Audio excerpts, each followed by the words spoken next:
Hello everybody, welcome back to my channel. मैं हूं नसरीन अख्तर और आज मैं आप लोगों के साथ इस शलवार की कटिंग एंड स्टिचिंग शेयर कर रही हूं। आई होप आपको पसंद आएगी।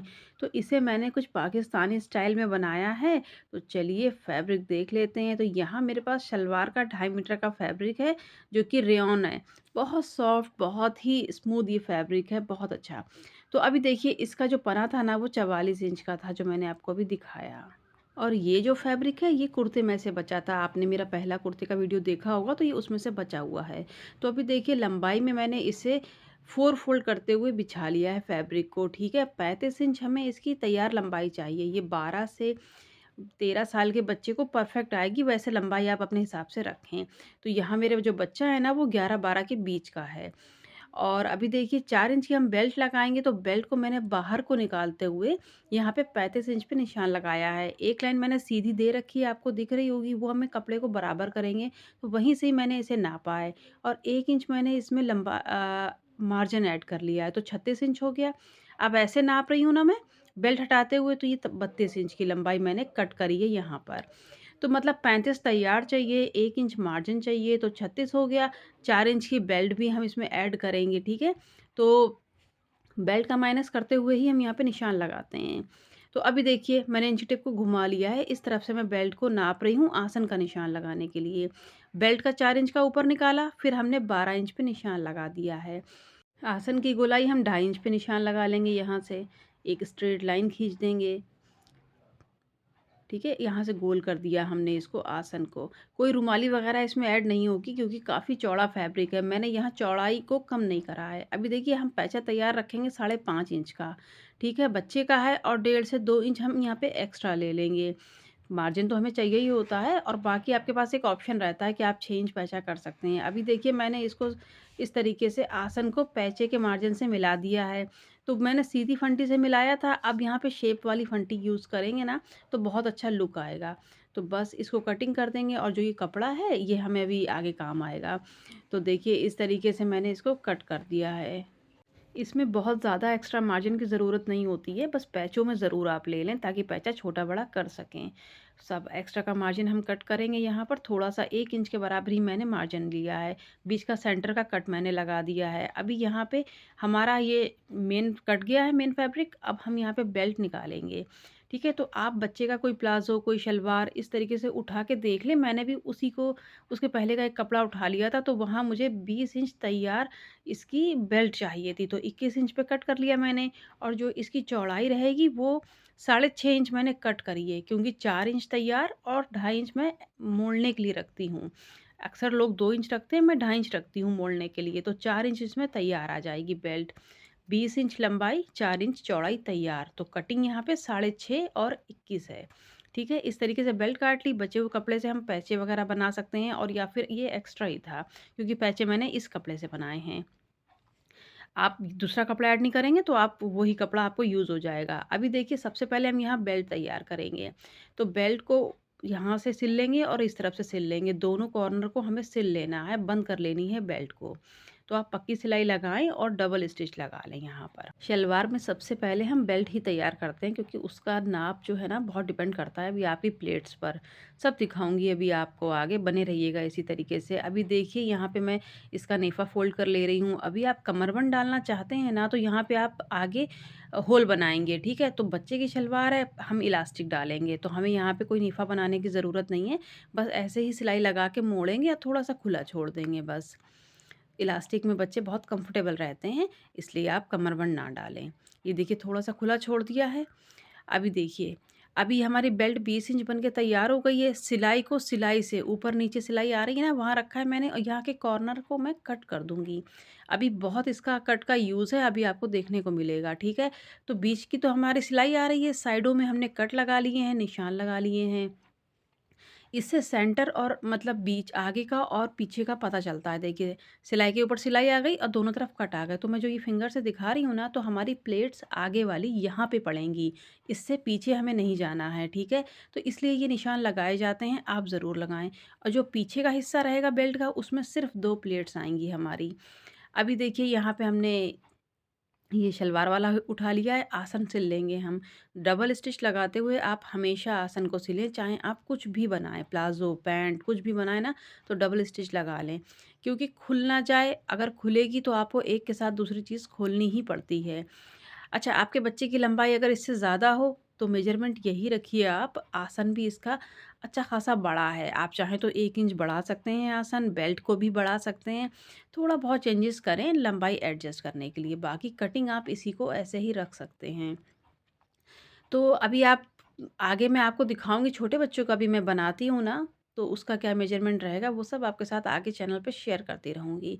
अभी देखिए यहाँ पे मैं पीछे की डार्ट्स डार्ट्स नहीं, प्लेट जो डालते हैं ना पीछे में, तो मैंने यहाँ 1.5 इंच चौड़ी के करीब, आपको नापने की ज़रूरत नहीं है, मैं अंदाज़ से बता रही हूँ।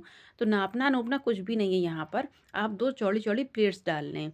कपड़ा बहुत कम हो तो छोटी-छोटी प्लेट डालें, यहाँ कपड़ा अच्छा खासा था, 44 का पना था। तो अभी देखिए ये 2 प्लेट्स हमारी डल गई हैं। अब मैंने बेल्ट को नीचे रखा है, ये पीछे वाला मैं बता रही हूँ, पीछे जो आएगा हमारे पार्ट। अब बेल्ट को मैंने नीचे रखा है और इस प्लेट्स वाले हिस्से को ऊपर रखा है। अब सेंटर से मैं स्टार्ट कर रही हूँ पीछे, ठीक है? ये हमने निशान लगाया था ना, तो बस हमें यहीं तक ही सिलाई को लाना है। आप इसी तरीके से बनाएँगे ना तो प्लेट्स हमारी पीछे जाएगी ही नहीं। पहले मैं पीछे का हिस्सा तैयार कर लेती हूँ। कट लगाने से, निशान लगाने से यही फ़ायदा रहता है कि हमें पता रहता है कि हमें कहाँ तक जाना है। अब फिर हम पीछे से ही स्टार्ट करेंगे, ये बैक में सिल रही हूँ इसलिए मैंने निशान लगा दिया था। पहले मैंने बैक में आधा सिला, सेंटर से रखते हुए आधा सिला, अब फिर मैं सेंटर में रख रही हूँ, फिर मैं आधा सिल लूँगी, ठीक है? अब हमारी इसमें प्लेट्स जो डाली थी ना, प्लेट्स वाला हिस्सा वो हमारा बेल्ट में अटैच हो जाएगा। तो आप सेंटर का ज़रूर ध्यान रखें, बेल्ट में जो हमारी सिलाई वाला सेंटर आ रहा है ना, और शलवार में जो हमारा सिलाई का सेंटर आ रहा है, वो सब हम एक दूसरे के साथ ही रखेंगे। यह देखिए इस तरीके से। तो ये पीछे का हिस्सा तैयार हो गया है, 2 प्लेट्स लग गई हैं। अभी आगे का देखिए आप। आगे भी हमारा सेंटर बना हुआ है क्योंकि सिलाई आई है और हमारे आसन में भी सिलाई है, तो सिलाई से सिलाई को इस तरीके से मिलाएँगे और यहाँ पे पिन अप कर लेंगे। अब जो ये हिस्सा बचा है ना, तो इसकी प्लेट्स हमारी इस तरफ आएँगी और जो ये हिस्सा बचा है, इसकी प्लेट्स इस तरफ आएँगी। तो कितना देखिए सेंटर मिलाने से, कट लगाने से कितना फ़ायदा है ना, कि आपको पता है कि हमें कितना प्लेट्स डालनी है और कितने हिस्से में डालनी है। तो अभी देखिए मैं आपको प्लेट्स बना के दिखा रही हूँ कि इसका मुँह किस तरफ आएगा। जब हम शलवार में प्लेट्स डालते हैं ना, तो मुँह अंदर को आता है। ठीक है? इस तरीके से सेंटर मतलब जो निशान आ रहा है ना, सिलाई आ रही है हमारी आसन की, उस तरफ ही इसका मुँह रहेगा, कहीं आप पीछे साइड ना कर दें। तो अभी देखिए बेल्ट को मैंने ऊपर रखा है और शलवार के फैब्रिक को नीचे रखा है। अब मैं प्लेट्स डाल रही हूँ। अगर आप नए हैं ना, तो आप 1-2 बार कच्ची सिलाई से प्लेट्स लगा लें, मुँह चेक करने के लिए कि किस तरफ जा रहा है। और 1-2 बार लगा लें और फिर देख लें, चेक कर लें। जब हम नए-नए होते हैं ना, तो थोड़ी बहुत गड़बड़ होती ही है। आप पेशेंस रखें, थोड़ा-सा बनाएँ इस तरीके से। अब यहाँ तो आदत काफ़ी हो गई है बना-बना के, तो पता है कि किस तरफ मोड़ना है, ठीक है? आप नए हो तो आप थोड़ा-सा पिन अप करके भी देख सकते हैं। तो यहाँ देखिए मैंने चौड़ी-चौड़ी प्लेट्स ले ली है, बहुत ज़्यादा इसमें प्लेट्स नहीं डालनी है, आएगी ही नहीं क्योंकि अब इतना भी कपड़ा नहीं है। तो देखिए इस तरीके से मैंने सब प्लेट्स डाल ली हैं। ठीक है? मोड़ते जाएँ आराम से आप और जो लास्ट का बचेगा ना, वो भी देखिएगा आप। लास्ट में आप कपड़े को बराबर करेंगे ना और जो छोटी भी प्लेट आती है, तो वो भी आप डाल दें। कोई ऐसी बात नहीं है कि बड़ी नहीं आ रही है, कम कपड़ा बचा है, तो जितना कपड़ा बचा हो लास्ट में, आप उतनी चौड़ी प्लेट्स डाल दें। मुझसे भी गड़बड़ होती है, अभी आप दिखाऊँगी आपको आगे कि थोड़ी-सी छोटी-बड़ी प्लेट्स हो गई थी। अब देखिए बचे हुए कपड़े में हमने पूरी सिलाई उतार दी है, पीछे से तो हमारा सिला ही हुआ था। अभी यहाँ देखिएगा आप छोटी-छोटी 2 प्लेट्स आई हैं, तो मैं उसे बाद में खोल के एक बराबर करूँगी। ये देखिए राइट साइड में आई है ना, तो मैं इसे बराबर करूँगी, मुझे भी चैन नहीं आता है कि जब तक अच्छे से काम ना हो। तो ऐसे ही प्लेट्स हम यहाँ डाल लेंगे। अब यहाँ का भी आप अंदाज़ पहले से ही ले लें कि किस तरफ मुँह आएगा। तो देखिए मैं भी इस तरीके से बनाती हूँ, पहले चेक कर लेती हूँ। अब यहाँ एक प्लेट्स डाली, तो देखिए पीछे बैक साइड में किस तरीके से मुँह आ रहा है, लेफ्ट एंड राइट, ठीक है? इसमें अंदर नहीं आ रहा है, लेकिन जब हम सीधा करेंगे तो वो देखिए अंदर आएगा। आप यहाँ से अंदाज़ लगा लें कि प्लेट्स का मुँह किस तरफ है। कोशिश करें कि दोनों दोनों तरफ जो प्लेट्स डाली हैं ना, वो बराबर आएँ, बराबर मीन्स 7-7 आई हैं कि 6-6 आई हैं, वो सब। अभी देखिए अंदर हम फालतू का कपड़ा काटेंगे, इंटरलॉक करेंगे और सारे मार्जिन को ऊपर करते हुए एक टॉप स्टिच लगाएँगे इस तरीके से। ये मैं लगा रही हूँ। मैंने इंटरलॉक कर लिया है, मार्जिन अब फालतू के जो रेशियो होते हैं ना वो काट दिए हैं। अब यहाँ पे सारे मार्जिन को ऊपर रखते हुए टॉप स्टिच इसलिए लगाते हैं थोड़ा-सा कपड़े पे मज़बूती आ जाए, मार्जिन हमारा दब जाए, उठा-उठा ना रहे, अनकम्फर्टेबल ना रहे। ठीक है? इस तरीके से आप एक स्टिच लगा लें। ये पक्की सिलाई होती है, कोई आपको बड़े धागे से लगाने की ज़रूरत नहीं है। अभी देखिए, हो गया ना फिक्स, बिल्कुल उठेगा नहीं। अब हम इसके पैचे तैयार करेंगे, इस तरीके से। अब इसका भी सेंटर होता है। अभी देखिए यहाँ पे हमने 3 इंच की बुकरम ली है मैंने ये चिपकाने वाली। अब इस कपड़े पे चिपकाएँगे, आप दूसरा कपड़ा ना लगाएँ तो आप वही व्हाइट कपड़ा यूज़ करें, ठीक है? यहाँ पर। अभी इसका सेंटर ले लें आप कि हमें कितना चाहिए। देखिए हम यहाँ चौड़े पैचे बना रहे हैं और अलग से नहीं बनाएँगे, हम इसे ऊपर को ही चढ़ाएँगे, तो बुकरम आप थोड़ा ऊपर से नापें इस तरीके से। अच्छा मेरी बुकरम जो काटी है ना मैंने, तो वो ज़रा ज़्यादा हो गई थी, तो कोई बात नहीं ज़्यादा हो गई थी, आप कम काटें, ठीक है? इसलिए बता देती हूँ कि मुझसे गलती हुई है तो आपसे ना हो।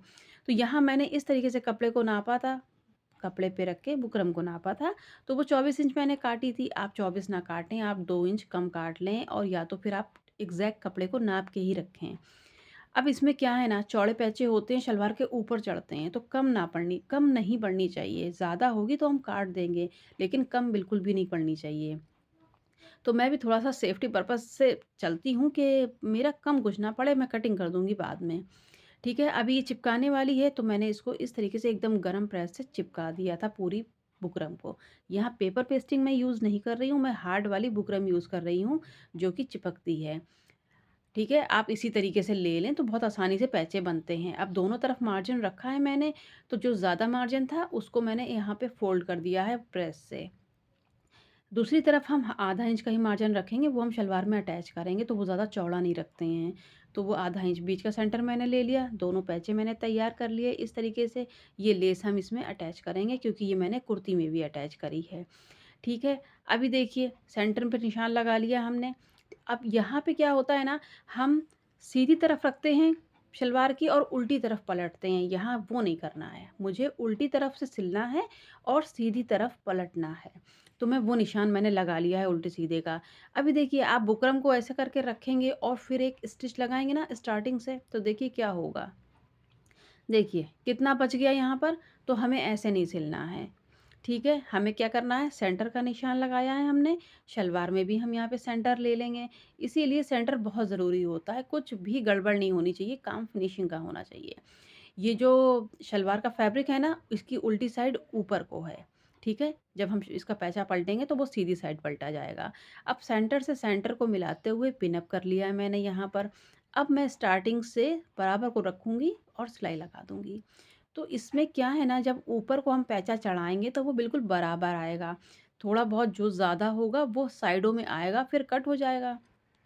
इसीलिए आस्तीन भी सेंटर से चढ़ाएँ और ये पैचे भी सेंटर से चढ़ाएँ तो कोई गड़बड़ नहीं होती या फिर आप नाप लें, पिन-अप लगा लें तो पिन-अप कर लें तो आप लगा सकते हैं साइड से। अभी देखिए मैंने इस पैचे को एक सिलाई लगाते हुए सिला, वो अब मैंने सीधी साइड पलट दिया है, ठीक है? अब यहाँ मैं इसमें पाइपिंग निकाल रही हूँ, थोड़ा-सा लुक लाने के लिए। आप ना निकालें तो आप व्हाइट कपड़े को पूरा अंदर करें, सिर्फ़ पिंक दिखेगा यहाँ पर। तो मैंने थोड़ी-थोड़ी यहाँ पर पाइपिंग निकाली है। धागा हम यहाँ पर गुलाबी ही चला रहे हैं जो कि गुलाबी कपड़े पे ही आएगा, ठीक है? व्हाइट पे नहीं चढ़ाना है हमें।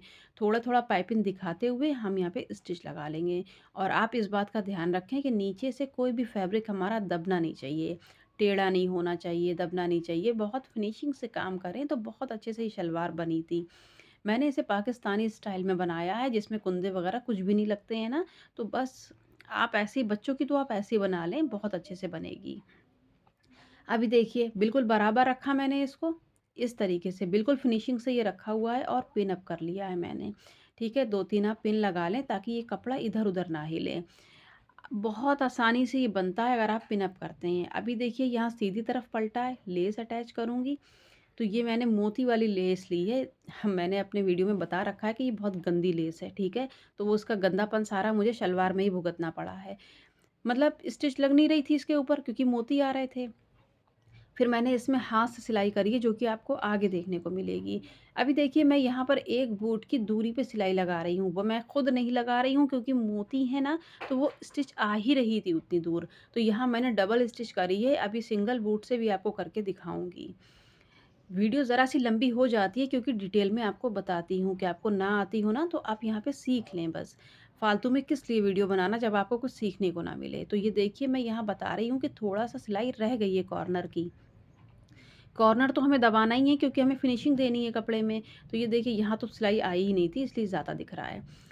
तो मैंने सिंगल बूट का यूज़ किया है और फिर मैंने कॉर्नर पे सिलाई लगाई है। अभी मैं आपको ये बता रही थी कि यहाँ से हम काटेंगे ना तो मोती निकलने लगेंगे हमारे।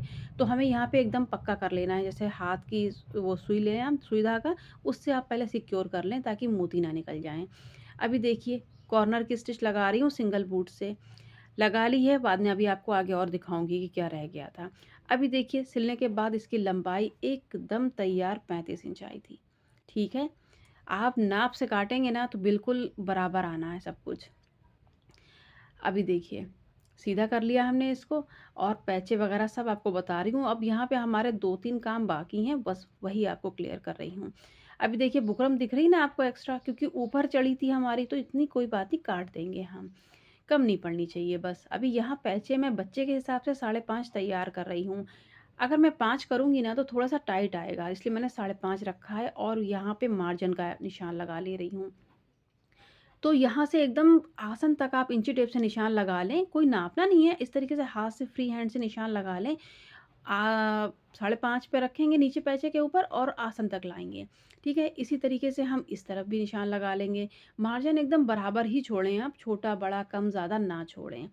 तो ये देखिए स्टिच लगा लिए एकदम तिरछे में, एक्स्ट्रा का फैब्रिक है कट करेंगे और यहाँ से मैं हाथ से पक्का करूँगी क्योंकि सिलाई नहीं आई थी यहाँ पर। तो ये मोती वाली लेस लगाने में यही झंझट बहुत है, मुझे बहुत परेशानी हुई थी इसको लगाने में। ये देखिए पैचा सिल लिया है लेकिन यहाँ से ये चढ़ी ही नहीं थी, मतलब सुई टूट जाएगी आपकी। तो इस तरीके से ये पैचा बन के तैयार होगा। अब ये देखिए फालतू का मार्जिन काटते हुए हम यहाँ पे इतना ही मार्जिन रखेंगे, 1.5 इंच के करीब। अब इसमें हम इलास्टिक डाल लेंगे। तो बच्चे की कमर नाप लें आप, मेरे बच्चे की कमर ऐसे 22 इंच आ रही थी तो मैंने यहाँ पर 18 इंच की इलास्टिक कट करी थी। इलास्टिक लूज़ वाली हो ना तो आप 4 इंच 5 इंच कम करें और अगर बहुत टाइट वाली इलास्टिक है तो सिर्फ़ आप 3 इंच कम करें। इस तरीके से नापते हुए ही आप इलास्टिक को डालें। अभी यहाँ पर सेफ्टी पिन में मैंने इलास्टिक को कर लिया है, यहाँ होल मैंने छोड़ रखा था, इसमें डाल देंगे पूरी इलास्टिक को इस तरीके से घुमाते हुए। ये देखिए बिल्कुल आराम-आराम से आप इसको निकाल लें। अभी देखिए, अब हम इलास्टिक को एक के ऊपर एक रखेंगे और स्टिच लगा लेंगे, 6-7 बार आप इसको घुमा फिरा के स्टिच लगा लें। अच्छा बीच में देखिएगा पलटनी नहीं चाहिए इलास्टिक हमारी, ठीक है? रोक के रखें उसको, अच्छे से आप सेट कर लें पहले, फिर ही आप इलास्टिक के ऊपर मशीन चलाएँ। थोड़ा इन बातों का ध्यान रखेंगे, बहुत अच्छे से बनेगी आपकी शलवार। अब यहाँ देखिए 3-4 बार मैंने यहाँ पे स्टिच कर लिया था एक के ऊपर एक रखते हुए। अब कपड़े को जो ये खुला था ना हमारा जहाँ से इलास्टिक डाली थी, इसको भी सिल लेंगे हम। और कपड़े को आप एकदम जो कमर का साइज़ है ना, कमर का जो ये मैं सिल रही हूँ, इसको बराबर करते रहें आप ताकि हमारा कोई भी कपड़ा एक्स्ट्रा का ना दब जाए। चुनें जो हैं बिल्कुल बराबर आनी चाहिए। अब देखिए यहाँ पे मैं खींच रही हूँ ना, क्योंकि मुझे एक इलास्टिक की टॉप स्टिच लगानी है, इसलिए मैं इसको एकदम बराबर कर लूँगी, ताकि जितने भी घेरे में चुन आएँगी वो एकदम बराबर आएँगी। अभी आप लास्ट में देखिएगा कितने अच्छे से ये टॉप स्टिच लगाने के बाद इसका लुक आ रहा था। तो जब हम इलास्टिक डालने के बाद इसको खींचते हैं ना, तो ही ये लुक आएगा आपका। ये देखिए, पूरे में एक जैसा आ गया, शलवार बन के तैयार हो गई है, बस हाथ से करके दिखाती हूँ आपको। यहाँ मैंने बैक स्टिच लगाई है हाथ से भी, ठीक है? बिल्कुल एकदम सिक्योर कर दिया था, शलवार बन के तैयार हो गई है, पहनी हुई भी आपको दिखाती हूँ और स्टार्टिंग में भी आपने देखा होगा, ये देखिए कितने अच्छे से बड़ा-सा आसन बना है, कोई प्रॉब्लम नहीं आने वाली है। तो वीडियो ज़रा भी पसंद आ रही हो ना, तो लाइक तो कर ही दीजिएगा। आई होप आपने सब्सक्राइब कर लिया होगा। तो ये पाकिस्तानी शलवार बन के तैयार है और कितनी अच्छी लग रही है ना बच्चे के ऊपर। एक कमेंट करके बताइएगा ज़रूर और अगला वीडियो आप किस चीज़ का देखना चाहते हो ज़रूर बताइएगा। मिलती हूँ नेक्स्ट वीडियो में। Thanks for watching.